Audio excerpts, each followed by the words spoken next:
Bienvenidos, soy la profesora Olaya Martín Rodríguez y en este vídeo vamos a ver la huelga y el derecho de huelga. Aquí brevemente en esta diapositiva os indico los puntos que vamos a abordar. En primer lugar, como veis ahí, vamos a definir el concepto de huelga y a enumerar o determinar los elementos que componen este concepto de huelga. Luego voy a explicar los distintos tipos de huelga que existen en función de varios criterios, es decir, existen varios criterios para catalogar o para clasificar las huelgas. A continuación voy a comentar el derecho de huelga y su regulación jurídica, que como veremos está regulado en un decreto ley preconstitucional y que este decreto ley preconstitucional ha sido declarado parcialmente inconstitucional, por lo que vamos a tener que tener en cuenta no solo ese decreto ley, sino también las precisiones que ha hecho el Tribunal Constitucional en esa sentencia que ha declarado parcialmente inconstitucional ese decreto ley. También comentaré brevemente la evolución histórica del derecho de huelga, es decir, las fases por las que ha pasado en nuestro país, desde la prohibición hasta el reconocimiento como derecho fundamental. Luego abordaré la garantía del derecho de huelga, así como las personas trabajadoras que son titulares del derecho de huelga y expresamente también voy a indicar qué trabajadores o qué personas trabajadoras están excluidas del ejercicio del derecho de huelga. Igualmente me voy a adentrar en explicar la distinción entre las huelgas ilegales y las huelgas ilícitas o abusivas. Brevemente os voy a indicar el procedimiento para el ejercicio del derecho de huelga, aunque en este caso no me voy a detener demasiado porque lo tenéis bien explicado en el manual. También una cuestión importante que quería abordar y que os quiero explicar es qué se entiende por esquirolaje y qué tipo de esquirolaje está expresamente prohibido. Igualmente voy a explicar qué son los servicios de seguridad y mantenimiento y los servicios esenciales para la comunidad, porque ambos son distintos. Y por último ya expondré los efectos que va a tener sobre las personas trabajadoras, huelguistas y no huelguistas, el ejercicio del derecho de huelga. Bien, ¿qué se entiende por huelga? Bueno, ¿cuál es el concepto de huelga? La verdad que hay distintas aceptaciones o distintas definiciones del concepto de huelga, pero uno así más completo es este que os indico aquí, en la que nos dice que la huelga es una medida de presión que se ejerce a través de la suspensión temporal y colectiva del trabajo. Y esta huelga se va a llevar a cabo por iniciativa de las personas trabajadoras y esta huelga consiste en el abandono del centro de trabajo con el fin de defender y promocionar sus intereses laborales y sociales. De esta definición os he extraído ahí varios elementos o varias características que componen este concepto de huelga. En primer lugar, es que debe haber una existencia de un paro colectivo, es decir, este paro colectivo es fruto de una concertación espontánea u organizada. Además, esta medida tiene que ser colectiva en cuanto a su realización, ¿vale? No vale que el derecho de huelga efectivamente es un derecho individual o de titularidad individual, pero de ejercicio colectivo, ¿vale? Y por tanto, esta medida tiene que ser colectiva, concertada por unos pocos o unas pocas personas trabajadoras. Paro colectivo no quiere decir necesariamente de la totalidad de la plantilla, sino pues de aquellos trabajadores que de manera voluntaria decidan sumarse a la huelga convocada. Además, esta huelga tiene que pretender lograr un fin laboral. Y en última instancia, esta huelga no supone la ruptura del contrato, sino únicamente la cesación temporal de la prestación laboral. Bien, a continuación voy a pasar a explicar los distintos tipos o los distintos criterios que existen para clasificar las huelgas. Veis ahí todos los criterios que os he puesto. Bien, el primer criterio sería en función de la legalidad. En este caso, bueno, pues la huelga puede ser legal o ilegal.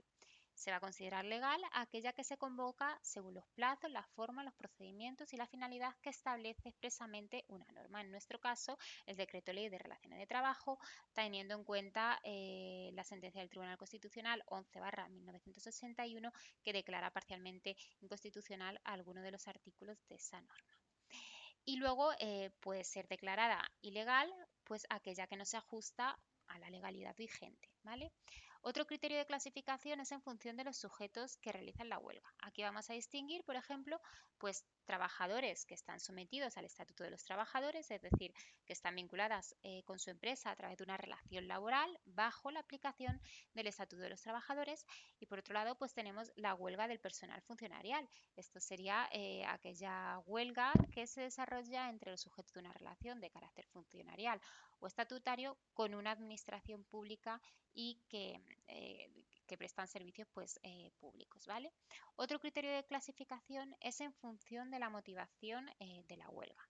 En este caso podemos distinguir entre huelgas laborales y huelgas políticas. Em, la huelga laboral, pues en este caso, en este tipo de huelgas, la medida tiene su origen en causas que derivan de la propia relación de trabajo, ¿vale? A su vez, estas huelgas laborales pueden ser huelgas directas o bien huelgas indirectas. Se entiende que son huelgas directas cuando el conflicto afecta a las relaciones de las personas trabajadoras con su empresa, es decir, ese conflicto se sucede en cuanto a condiciones laborales de esas personas en huelga con su empresa.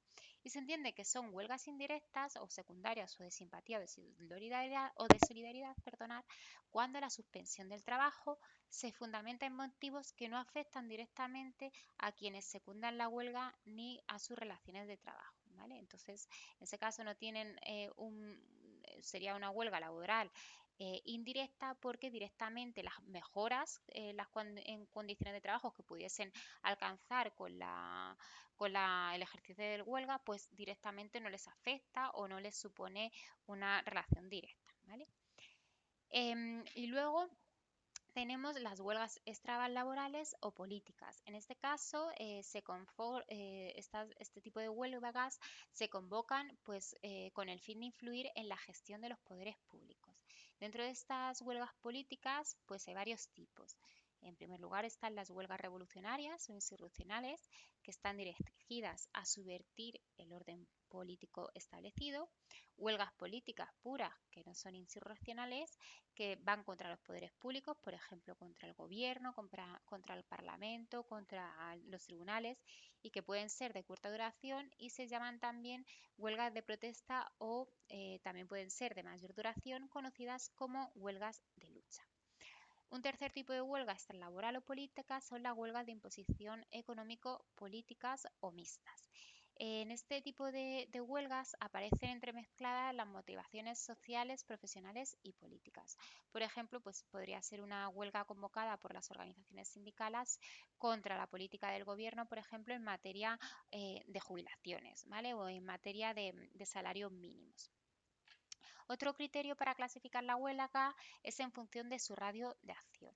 En este caso, pues cabe distinguir entre una huelga total que abarca la totalidad de los integrantes de un determinado ámbito profesional, imaginemos el sector del metal, o una huelga parcial, que esta convocatoria se dirige únicamente a las personas trabajadoras de determinadas profesiones u oficios en el ámbito del conflicto, ¿vale?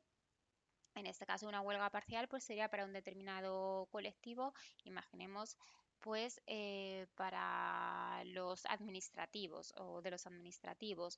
Imaginamos los trabajadores que prestan servicios o en locomoción del metro, ¿vale? Otro criterio sería en función de su duración. En este caso, según se haya previsto o no de antemano la fecha de conclusión de la huelga, pues hay que distinguir entre una huelga indefinida, es decir, en la que no hay fecha, o una huelga por tiempo determinado, es decir, en la que existe una fecha, ¿vale? Otro tipo de criterio es en función del procedimiento. En este caso, pues en función del procedimiento que se sigue para establecer la huelga, pues cabe distinguir entre huelga rotatoria o turnante, que está en la que se sigue de manera escalonada en diversas dependencias o centros de la empresa, fraccionando pues así la suspensión del trabajo en el espacio y tratando de que las personas trabajadoras sufran solo efectos parciales, mientras que la empresa va a tener un efecto total. Luego, dentro de este criterio están las huelgas estratégicas o de tapón. Este tipo de huelgas afecta a la actividad clave de la empresa, ¿vale? Es decir, se va a llevar a cabo en una sección o en un grupo estratégico, pero realmente esa sección o ese grupo estratégico lo que va a hacer es que la huelga en esa sección va a repercutir a la actividad del resto de trabajadores de la empresa, ¿vale? Por ejemplo, pues en el caso de los pilotos de líneas aéreas o los picadores de minas, en el momento de que no se pica carbón dentro de la mina, no se puede extraer, entonces les afecta directamente al resto de secciones. Dentro de este criterio también estaría la huelga intermitente. En este caso es otro tipo de huelga que se supone que se hace una huelga con ceses cortos de trabajo reiterados o compaginados con suspensión y trabajo, ¿vale? Es decir, se intercala trabajo con huelga. Otro tipo de huelga aquí dentro de este criterio, en función del procedimiento, sería de celo o reglamento. Este tipo de huelgas consiste en el cumplimiento extremo de las disposiciones que regulan determinados trabajos que son especialmente regulados por su peligrosidad. El cumplimiento riguroso de toda esa normativa a veces lo que hace es que se produzca un trabajo un poco más lento, ¿vale? Entonces se llaman huelgas de celo o reglamento. Y por último están las huelgas de trabajo lento.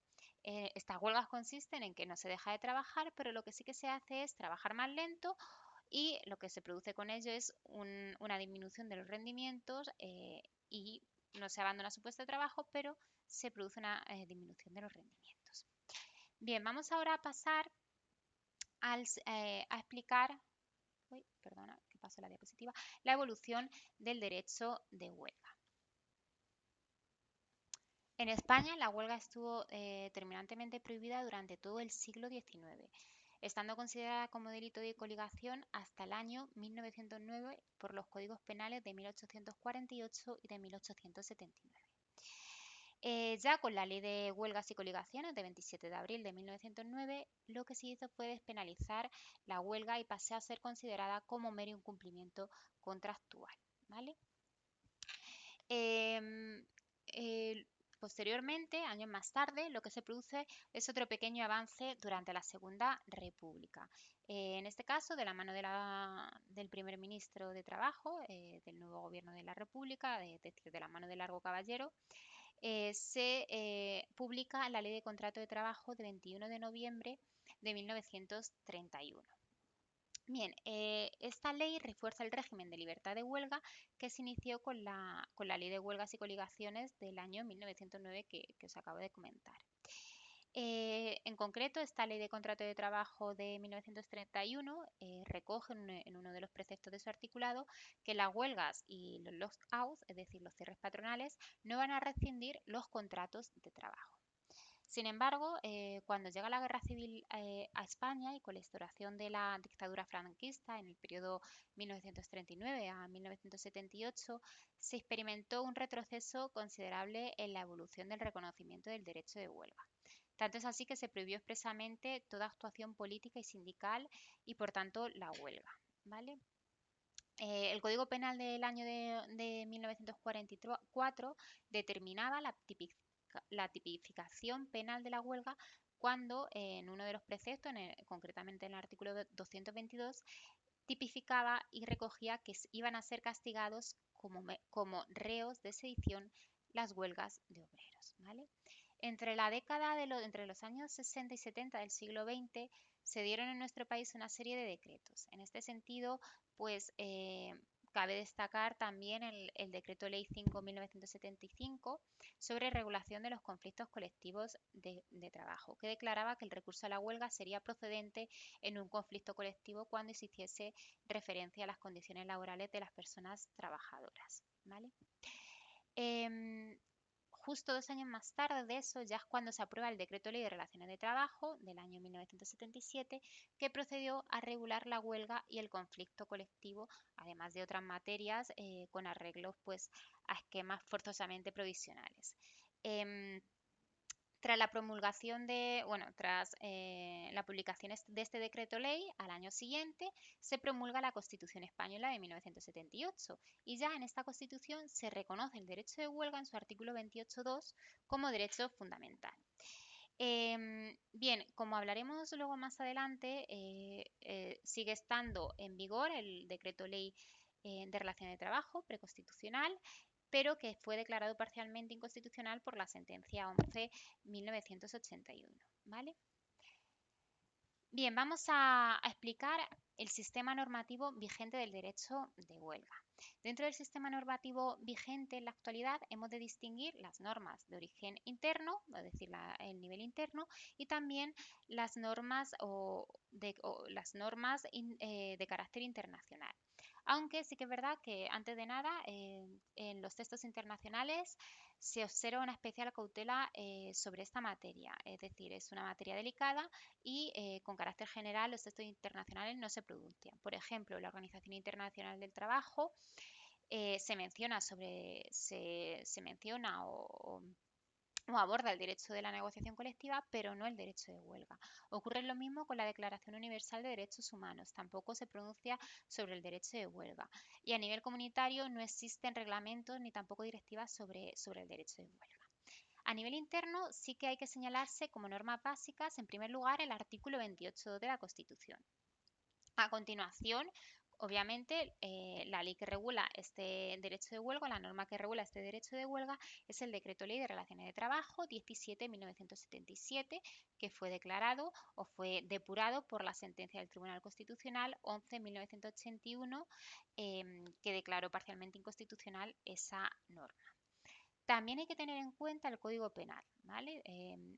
A continuación, igualmente, pues hay que tener en consideración la Ley de Infracciones y Sanciones del Orden Social y, por último, la Ley Orgánica 4-1981. En cuanto al artículo 28 de la Constitución, este precepto ha elevado al máximo rango, es decir, a derecho fundamental con el máximo nivel de garantías, el derecho de huelga. Como ya venimos diciendo, el Decreto Ley de Relaciones de Trabajo 17-1977 de Relaciones de Trabajo es una norma preconstitucional que ha sido depurada y declarada parcialmente inconstitucional por esta sentencia 11-1981. Por lo que para el estudio del derecho de huelga tenemos que tener presente no solo una norma, sino también esta sentencia y también otros pronunciamientos tanto del Tribunal Constitucional como del Tribunal Supremo que se han pronunciado sobre el derecho de huelga y han precisado algunas cuestiones, ¿vale? En cuanto al Código Penal, conviene indicar que también el Código Penal determina los delitos relacionados con el derecho de huelga. En concreto, hay que tener en cuenta en este sentido los artículos 172, 315 y 542. Por otra parte, también hay que tener en cuenta la Ley de Infracciones y Sanciones del Orden Social, que en su artículo 8.10 tipifica como infracción muy grave la que cometa la empresa por los actos lesivos del derecho de huelga de las personas trabajadoras, que consistan, por ejemplo, pues en eso, en la sustitución de los trabajadores en huelgas por otros trabajadores que no están vinculados al centro de trabajo en el momento que se produzca el ejercicio del derecho de huelga, ¿vale? Y luego, en cuanto a la Ley Orgánica 4-1981, bueno, pues aquí la autoridad gubernativa podrá, en caso de estado de excepción o de sitio, prohibir la huelga y adoptar medidas de conflicto colectivo, ¿vale? Entonces, esta sería la normativa que tendríamos que tener en cuenta en cuanto al derecho de huelga, en la regulación del derecho de huelga a nivel interno. Bien, vamos a pasar ahora a explicar las garantías del derecho de huelga. El derecho de huelga, como venimos diciendo, es un derecho fundamental y por tanto cuenta con un conjunto importante de garantías. En primer lugar, como acabo de mencionar, se trata de un derecho fundamental porque su ubicación y la redacción pues le otorga la categoría de derecho de eficacia inmediata y no pragmática. Esto significa que no necesita de ley de desarrollo para que pueda ser invocado y aplicado por los tribunales. Pero aún así, bueno, sí que es desarrollado por el Decreto Ley de Relaciones de Trabajo. Además, el artículo 53.1 de la Constitución establece que este derecho vincula a todos los poderes públicos. En tercer lugar, este derecho solamente debería ser desarrollado por ley orgánica, ¿vale? Pero como hemos dicho, bueno, actualmente se encuentra regulado por una norma preconstitucional y bueno, tanto el Tribunal Supremo como el Constitucional, como la doctrina científica, se han pronunciado acerca de la necesidad de que se desarrolle una ley orgánica. Sin embargo, bueno, a pesar de los intentos, los sucesivos intentos que se han sucedido a lo largo de los años, todavía no se ha alcanzado. Otra de las garantías es que cualquier ciudadano puede recabar la tutela de este derecho ante los tribunales ordinarios, de acuerdo con el artículo 53.2, y también a través de un procedimiento especial basado en los principios de preferencia y sumariedad. Esto es a través de un procedimiento especial que está regulado en los artículos 177 a 174 de la Ley Reguladora de la Jurisdicción Social. Vale. Además, cualquier ciudadano puede recabar la tutela de este derecho, puede recabar también o puede tener el recurso de amparo ante el Tribunal Constitucional en el caso de violaciones de este derecho que se originen por disposiciones o por actos jurídicos o por simples vías de hecho de los poderes públicos del Estado o bien de las comunidades autónomas o de sus entes públicos o funcionarios o agentes. Igualmente, otra de las garantías que contempla es que cabe recurso de inconstitucionalidad y cuestiones de inconstitucionalidad sobre esta cuestión. Además, el derecho de huelga no puede ser objeto de regulación por decreto ley y tiene que ser expresamente, de hecho está así expresamente vedado por el artículo 86.1. Sin embargo, bueno, como venimos diciendo, actualmente tenemos esa norma que, bueno, se pretende modificar y convertir en ley orgánica. Otra de las garantías que tiene este derecho es que el defensor del pueblo compete también la defensa de este derecho según se desprende el artículo 54 de la Constitución. Y ya por último, como todos los derechos constitucionales, el derecho de huelga no es renunciable ni puede ser objeto de reducción por pacto individual.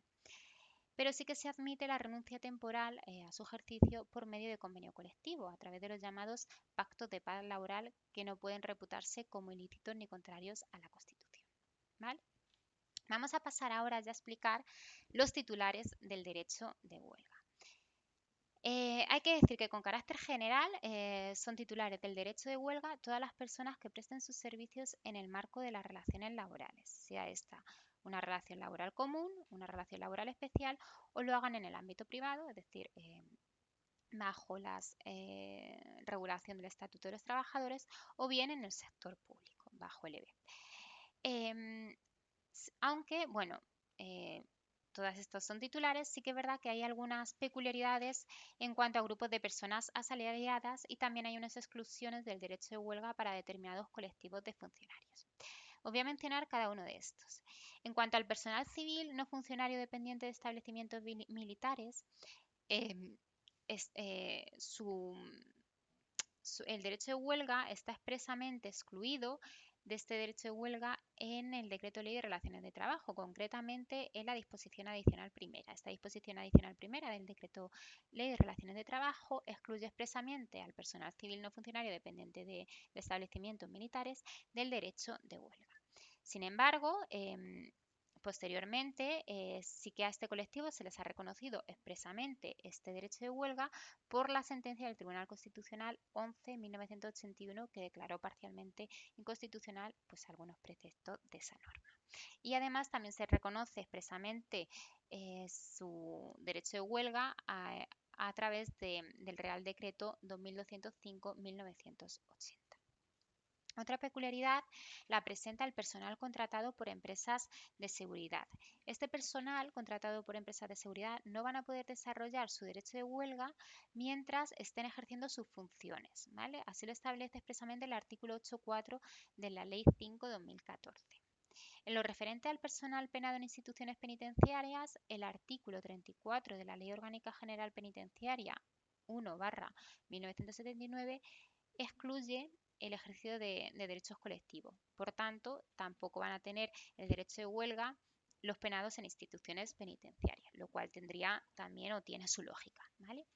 Y tampoco van a tener este derecho de huelga las personas que perciban la prestación de desempleo porque se les exige por parte de la Administración la realización de trabajos temporales de colaboración social, ¿vale?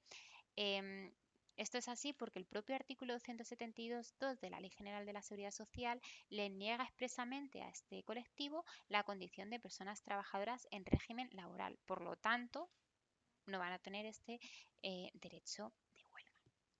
Por otra parte, ya hablando de los funcionarios, pues hay que señalar que el derecho de huelga no se aplica a la totalidad del personal funcionario o administrativo de las distintas administraciones públicas, sino que solamente se les va a aplicar al personal que se encuentre incluido expresamente bajo el ámbito de la aplicación del Estatuto Básico del Empleado Público. Aunque aquí hay que tener en cuenta también que el personal estatutario al servicio de las instituciones sanitarias de la Seguridad Social sí que van a tener derecho de huelga porque se les aplica de manera supletoria o de manera subsidiaria el Estatuto Básico del Empleado Público. Para el resto de personal funcionario, pues se tiene que estar a lo dispuesto en su regulación específica.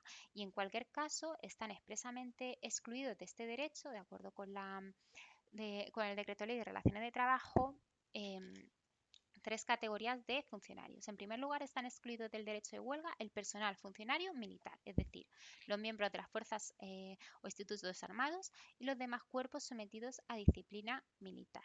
¿Vale? También están excluidos del ejercicio del derecho de huelga el personal funcionario de policía, esto es, los miembros del Cuerpo Nacional de Policía, los cuerpos de policías autonómicos y los cuerpos de policía locales. Y en última instancia, están excluidos del ejercicio del derecho de huelga los jueces, magistrados y fiscales. ¿Vale? Bien, una vez explicados ya los titulares del derecho de huelga, creo que ha quedado bastante claro, vamos a pasar a explicar cuáles son las huelgas ilegales y cuáles son las huelgas abusivas o ilícitas. Esto lo han establecido, huelgas ilegales están reguladas o están recogidas en el artículo 11 del Decreto Ley de Relaciones de Trabajo, salvo con ocupación ilegal, en la que se hace alusión en el artículo 7.2 del Decreto Ley de Relaciones de Trabajo, y las huelgas abusivas las menciona el Decreto Ley de Relaciones de Trabajo en el artículo 7.2. Bien, van a ser consideradas, por tanto, huelgas ilegales las políticas o no profesionales, ¿vale?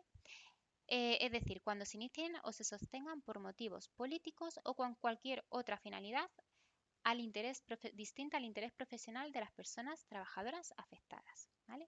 Sin embargo, el artículo 11 no declara ilegal todas las huelgas políticas, sino solo aquellas cuya motivación sea exclusivamente extraprofesional. ¿Vale? Entonces hay que tener cuidado con esa pequeña precisión. También se van a declarar ilegales las huelgas de solidaridad o apoyo.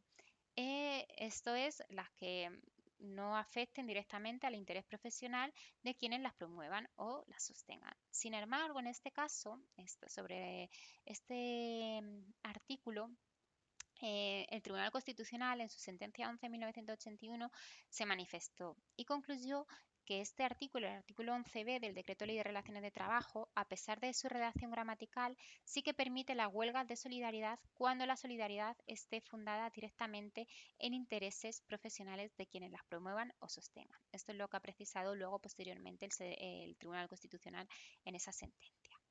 Igualmente se va a considerar como huelga ilegal las huelgas novatorias. Estas huelgas novatorias son aquellas que tienen por fin o por objeto alterar dentro de su periodo de vigencia lo que está pactado en un convenio colectivo o en un laudo arbitral. También se van a considerar como ilegales las huelgas irregulares en su procedimiento de ejercicio. Es decir, va a ser una huelga ilegal aquella que se desarrolle contraviniendo lo dispuesto en el Decreto Ley de Relaciones de Trabajo o lo expresamente pactado en un convenio colectivo para solución de conflictos. Y por último, el artículo 7.1 del Decreto Ley de Relaciones de Trabajo establece que va a ser ilegal la ocupación, o sea que las huelgas con ocupación ilegal de lugares de trabajo van a ser ilegales. Se va a entender por ocupación ilegal el ingreso en los locales o la negativa de desalojo frente a una legítima orden de abandono, ¿vale? Pero no va a ser ilegal la ocupación o la permanencia en los puestos de trabajo, únicamente cuando, bueno, pues sí que haya una negativa de abandonar y haya una negativa de abandonar y haya una orden legítima de abandono, ¿vale? Por otro lado, vamos a hablar ya de las huelgas abusivas o ilícitas. El artículo 7.2 establece que van a ser huelgas abusivas cualquier alteración colectiva distinta a la huelga, ¿vale? Este precepto, bueno, pues se van a considerar, por ejemplo, ilícitas o abusivas. Imaginaros pues una sentada que se haga en la empresa o una asamblea durante la huelga. ¿Por qué? Porque es distinta, cualquier alteración distinta a la huelga se va a considerar abusiva, ¿vale? Sin embargo, hay que precisar en este caso que se presume su licitud, pero esta presunción de ilicitud puede ser destructible mediante una prueba en contrario. Si se demuestra que no es abusiva, pues en principio no será abusiva o ilícita.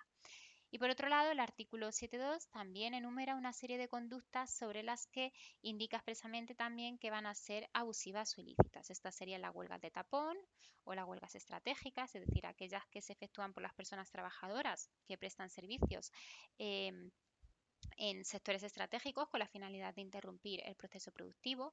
También van a ser abusivas o ilícitas las huelgas de celo, de reglamento, es decir, aquellas que se hacen cumpliendo excesivamente, como hemos dicho antes, la reglamentación. Y claro, lo que hacen no es una cesación de trabajo, sino lo que se produce es un cumplimiento excesivo de la reglamentación y ello dificulta o retarda el trabajo o la producción o el producto final. Y también se van a considerar como huelgas abusivas las huelgas atípicas en general, es decir, cualquier alteración colectiva en el régimen del trabajo que sea distinta a la huelga, ¿vale? Pero como os he dicho, en este caso hay una presunción de ilicitud que puede ser destructible mediante prueba en contrario. Vamos a pasar ya a explicar el procedimiento para el ejercicio de huelga. La primera fase, como tenéis ahí, sería la declaración de huelga y los sujetos legitimados. En nuestro ordenamiento están facultados para acordar la declaración de la huelga los trabajadores a través de sus representantes o bien directamente las propias personas trabajadoras. Bien, los trabajadores a través de sus representantes, pues el término de representante va a comprender los órganos de representación unitaria o sindical de las personas trabajadoras en los centros de trabajo y los sindicatos, ¿vale? El acuerdo de declaración de huelga habrá de ser adoptado en una reunión conjunta y se deberá decidir por mayoría de los mismos. Y cuando se haga directamente por las personas trabajadoras del centro o de los centros de trabajo afectados por conflicto, también la votación habrá de ser secreta y se decidirá por mayoría simple, ya que se declaró inconstitucional y nulo el requisito previo que establecía el Decreto Ley de Relaciones de Trabajo de que el 25% de la plantilla decidiesen someterse a la votación. Eso se declaró nulo y ahora se dice que se va la votación será secreta y se decidirá por mayoría simple. A continuación, pues ya procede la comunicación de la huelga. El acuerdo de huelga debe ser preavisado, es decir, notificada a la empresa y a la autoridad laboral con una antelación mínima de 5 días naturales a la fecha de su comienzo. Este preaviso será de 10 días si la huelga afecta a las empresas encargadas de la prestación de servicios públicos, en cuyo caso, bueno, pues la representación legal de los trabajadores deben también dar publicidad a la comunicación para que la huelga sea conocida también por los usuarios. Esta comunicación tiene que contener como mínimo los objetivos de la huelga, las gestiones realizadas para resolver pues, las diferencias que se suscitaron, la fecha de inicio y la composición del comité de huelga. Una vez de lo anterior, pues ya se constituye el comité de huelga. Este comité de huelga estará compuesto como máximo por 12 personas trabajadoras. ¿Cuáles son las funciones del comité de huelga? Bueno, pues tienen que participar en cuantas actuaciones sindicales, administrativas o judiciales se realicen para solucionar el conflicto, negociar para llegar a un acuerdo y garantizar durante la huelga la prestación de los servicios necesarios para la seguridad de las personas, de las cosas, mantenimiento de locales, máquinas, instalaciones, materias primas, con el fin, bueno, de que posteriormente se pueda reanudar las tareas de la empresa sin ningún problema. A continuación ya lo que tiene lugar es la publicidad y recogida de fondos. Aquí es importante tener en cuenta que esta publicidad debe hacerse de forma pacífica y sin coacción. Y por último, tendrá lugar la finalización de la huelga.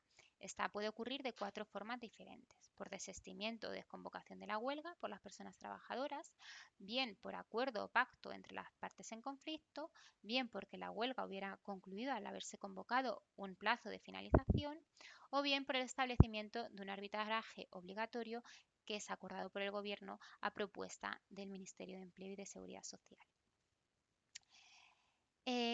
Os quería hablar también que durante todo este procedimiento de huelga o durante el procedimiento para el ejercicio del derecho de huelga, hay que tener en cuenta que la empresa puede intentar sustituir a las personas huelguistas y esto se conoce como esquirolaje.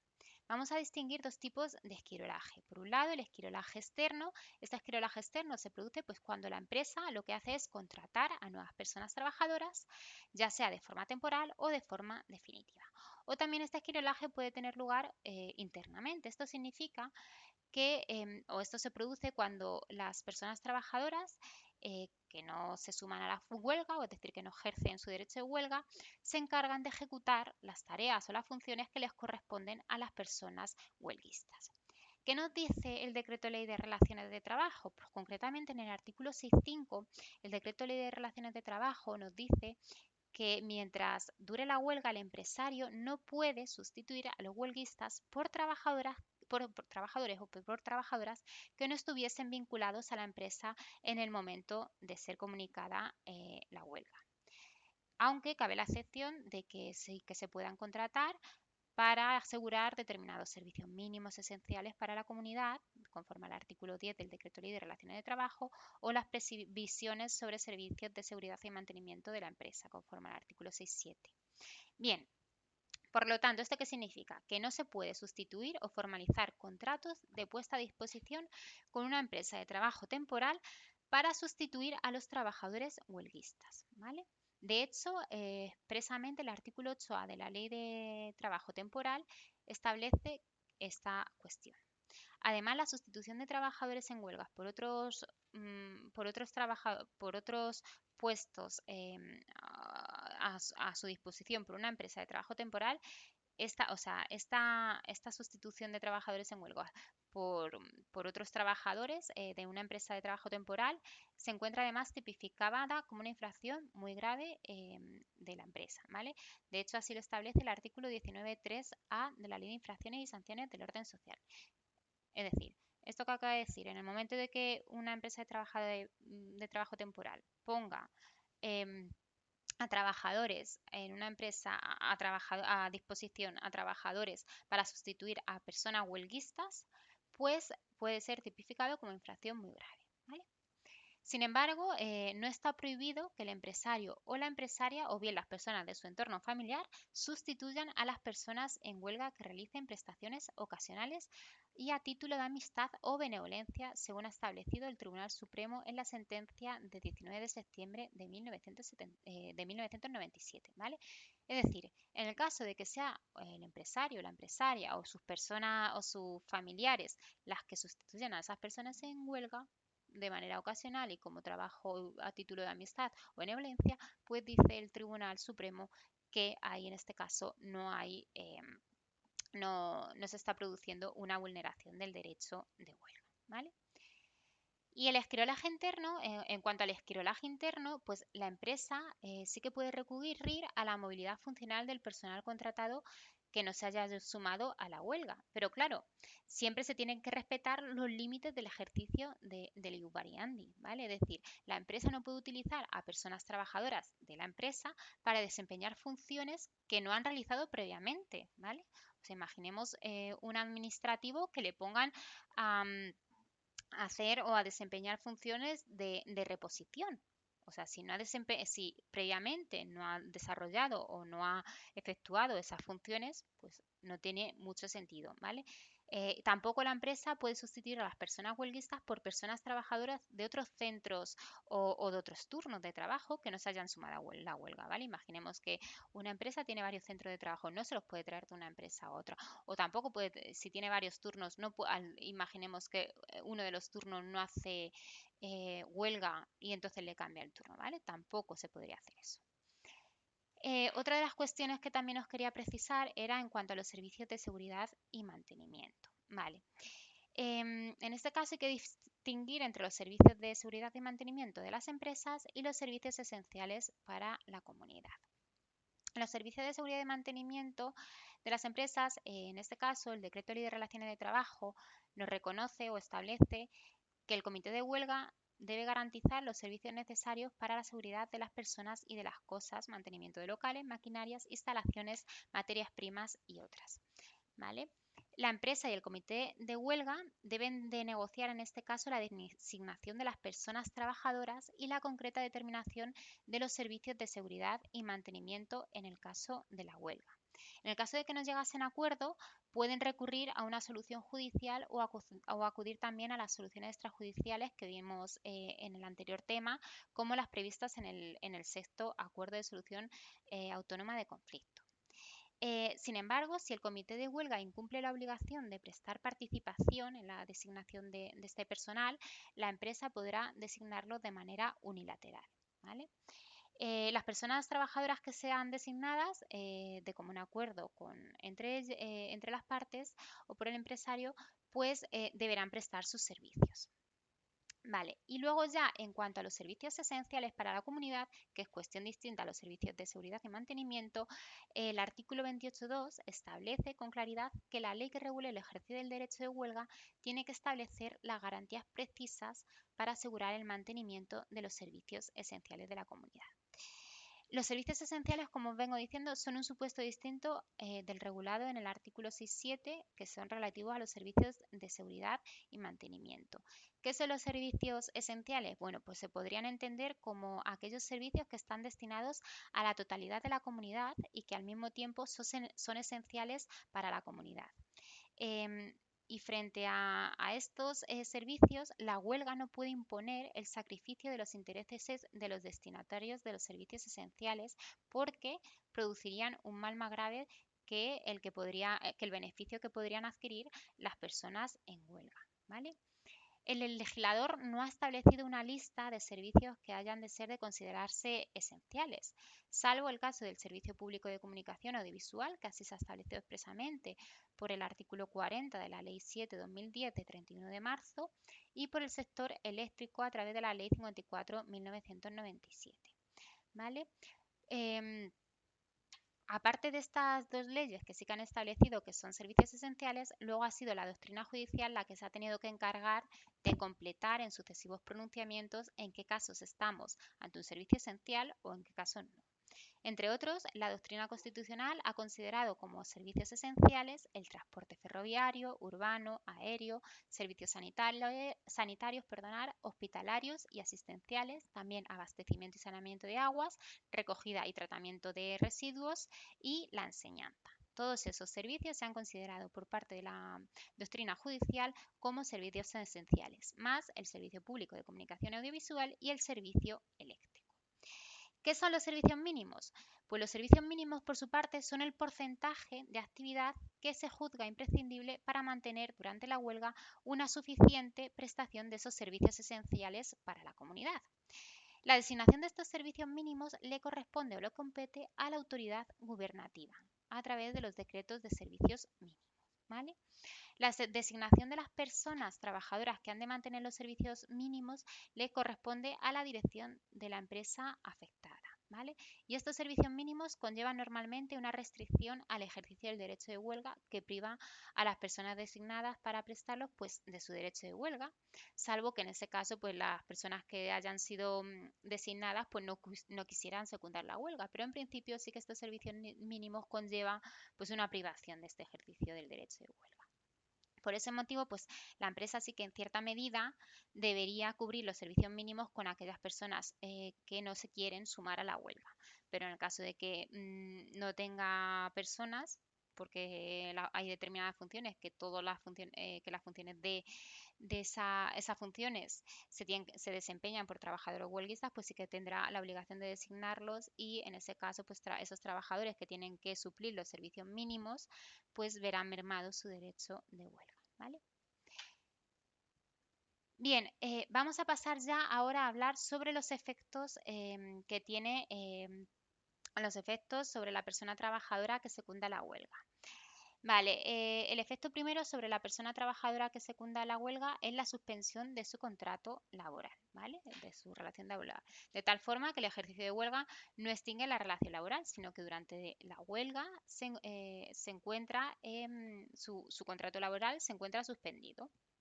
Durante este ejercicio de huelga, la persona huelguista no va a percibir salario correspondiente a los días u horas trabajadas, ¿vale? En el caso de, estoy hablando de, en el caso de que se considere la huelga como legal y el efecto que va a tener sobre las personas huelguistas. Es decir, se va a suspender la relación laboral, va a obtener una situación de alta especial en la seguridad social, se suspende su obligación de cotizar y se va a descontar el salario, ¿vale? Es decir, durante el ejercicio de su derecho de huelga, la persona huelguista no va a percibir salario correspondiente a los días o a las horas que no trabaje. Este derecho de huelga repercute tanto sobre el salario base como sobre los complementos salariales, ¿vale? Excluyéndose únicamente las percepciones extrasalariales. El descuento del salario repercute de manera proporcional sobre la retribución también de los descansos semanales y de las pagas extraordinarias. Sin embargo, este descuento no se va a aplicar de manera proporcional a la retribución de los festivos que cayesen fuera del periodo de huelga, ¿vale? Y respecto a las vacaciones, pues igualmente, como sabéis, rige el principio de impermeabilidad. Esto significa que el periodo de descanso anual no se ve afectado por el ejercicio del derecho de huelga ni en su duración ni en su retribución. Em, en el caso de la persona huelguista, no supone una causa de baja en la seguridad social, sino que, como os indico aquí, durante ese tiempo pasa a una situación de alta especial. Una vez concluida la huelga, se vuelve a una situación normal. La empresa lo que tiene que hacer es presentar ante la entidad gestora de la seguridad social una relación nominal, es decir, una serie de nombres de las personas trabajadoras que están en huelga para que pasen a ese alta especial, porque este alta especial no es automático, ¿vale? Y durante el ejercicio del derecho de huelga lo que ocurre es que se suspende tanto la obligación de cotizar por parte de la empresa como por parte de los trabajadores. Además, aunque se suspende la obligación de cotizar durante la situación de alta especial, pues sí que esta persona huelguista puede suscribir un convenio especial con la Seguridad Social con el fin de completar pues las bases de cotización correspondientes a las contingencias de invalidez permanente, muerte y supervivencia, aunque esto no es obligatorio, ¿vale? Durante el ejercicio del derecho de huelga, la persona huelguista no va a tener derecho a la prestación por desempleo ni a la prestación económica por incapacidad temporal, salvo que estas contingencias se hubieran producido antes de la declaración de la huelga, ¿vale? ¿Qué efecto van a tener sobre las personas trabajadoras que no quieran adherirse a la huelga en el caso de que la huelga sea declarada legal? El efecto sobre las personas no huelguistas, pues les puede ocurrir también algún perjuicio. Por ejemplo, puede ocurrir que a estas personas no huelguistas se les impida el desarrollo de sus funciones. En este caso, y claro, si se les impide acceder al puesto de trabajo y el desarrollo de sus funciones, pues en este caso la doctrina está dividida. Eh, por un lado, hay parte de la doctrina que considera que durante esos días se les debería retribuir aunque no presten trabajo y hay otra parte de la doctrina eh, pues pero otro grupo de sentencias o otra parte de la doctrina dice que si no pueden desarrollar su prestación laboral, pues tampoco se podrá retribuir, ¿vale? Y también puede ocurrir que estas personas que no se suban a la huelga, pues se produzca al final un cierre patronal defensivo, entonces en este caso, si la empresa procede al cierre patronal, obviamente no van a percibir su salario, ¿vale? Y en el caso de que la huelga sea ilegal, bueno, pues la participación en una huelga ilegal no es técnicamente causa de una suspensión del contrato de trabajo, sino solo de un incumplimiento contractual grave y culpable y que puede ser sancionado disciplinariamente, ¿vale? La participación en una huelga ilegal puede justificar el despido disciplinario de la persona trabajadora al aplicar alguna de las consecuencias o de las causas del artículo 54.2 del estatuto. Por ejemplo, si hubiese ofensas verbales o físicas a la persona del trabajador o a los compañeros, o puede también plantearse el incumplimiento del deber de buena fe. En esta orden de cosas, pues se podría plantear un despido disciplinario. Pero si no se impone este despido disciplinario, pues también la empresa puede imponer otras sanciones disciplinarias. Por ejemplo, las normas aplicables son las del artículo 58 del Estatuto y las disposiciones sobre faltas y sanciones contenidas en los convenios colectivos. Además, durante la huelga ilegal se va a deducir el salario proporcional al tiempo de huelga, e incluso la huelga ilegal puede afectar también a la duración y a la retribución del permiso de las vacaciones y se puede incluso permitir su descuento. Así se ha manifestado el Tribunal Supremo en una sentencia de 11 de octubre de 1994. Y respecto a la situación con la seguridad social, bueno, pues las personas que participen en una huelga ilegal no van a quedar en situación de alta especial, sino que cursan baja en la seguridad social y se interrumpen sus cotizaciones, ¿vale? Bueno, pues esto era todo lo que os quería explicar sobre esta unidad 4. Espero que os haya gustado y muchas gracias por vuestra atención.